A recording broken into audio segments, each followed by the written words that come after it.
Evening all. How long have you been standing there?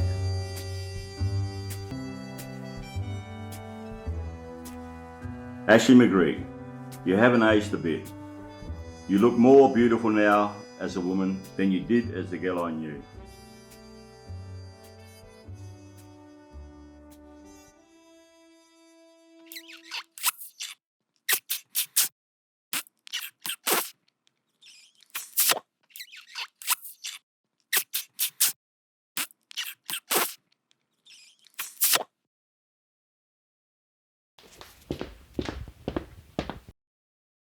Righty, Eric, great to see you.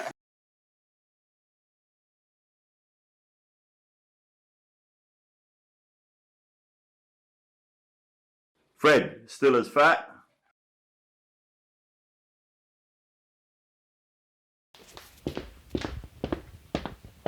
Barkeep, drinks all around. I'll have a skinny latte and something for yourself, you salty delight. Ah, so how long has it been? 15. What do you want, Portnoy? Same old, Lawrence. It's good to know you still have a acerbic tongue. I'm hoping to put it to good use. I'm writing a screenplay and I'd like your A input. screenplay? About what? Manipulation, deceit, psychopathy. All the usual traits of the successful.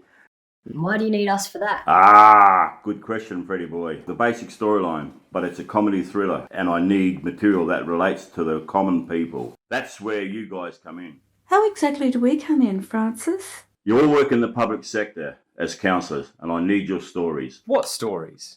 Ashley, you still work for the police, yes? And you guys must be some real weirdos. I don't need a degree to be an expert in human behaviour. I can give you all the weirdo stories you need, starting with you four. Just because you're a human doesn't qualify you as an expert on the behaviour of the species.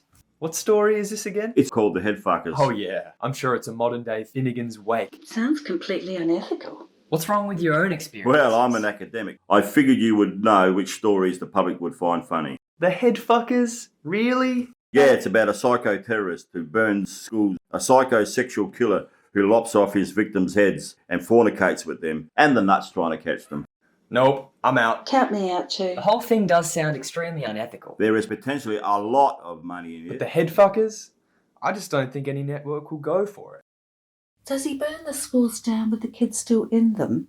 How much money? You all give me your best nut job stories, and you'll never have to work again.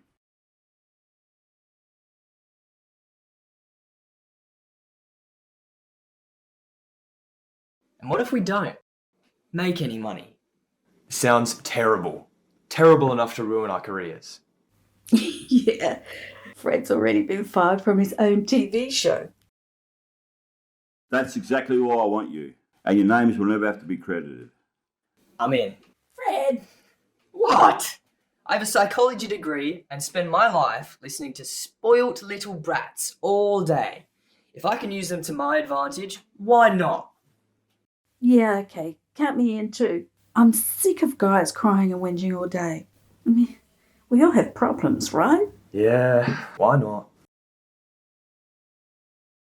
And I should never have been fired from my show. It was a good show, and the idiots who wrote in complaining ruined everything. You mean your audience? Your fans? Yes, them and that stupid, useless artist who stole my show, by the way. Probably her plan in the first place. You mean your guest, who you insulted and abused?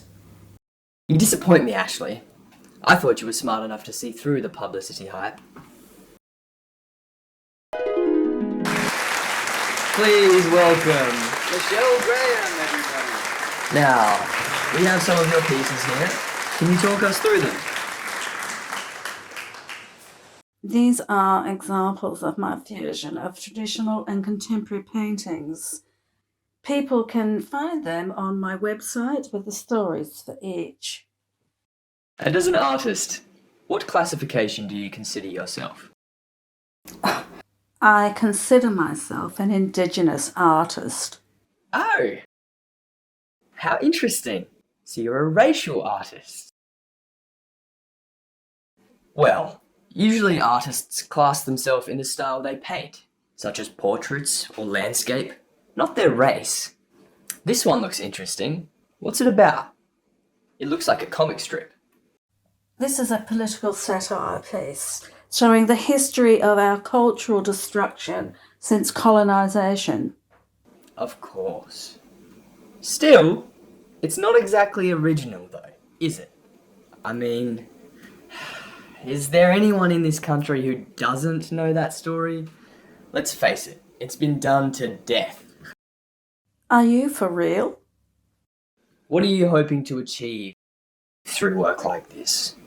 I want to raise public awareness so that our pursuit of self-determination is supported by all countrymen. What exactly is that? Segregation? You believe in segregation? I gotta say, as far as your artwork goes, I can see why. I don't think you'd make it without the Indigenous title. Now that's racist. I believe it's an observation and an opinion. Self-determination is Indigenous people making decisions about Indigenous affairs. It was a government promise given in the early 70s as part of human rights. So, you all want to live a traditional life, live off the land, follow your own laws and cultural practices, and no longer have food, shelter, or money provided for you? Well, now you're being ridiculous. You know what confuses me the most? The Anglos are considered so inappropriate and oppressive, yet you, like so many Indigenous people, are a Christian. So what? Well, isn't that the epitome of Stockholm Syndrome?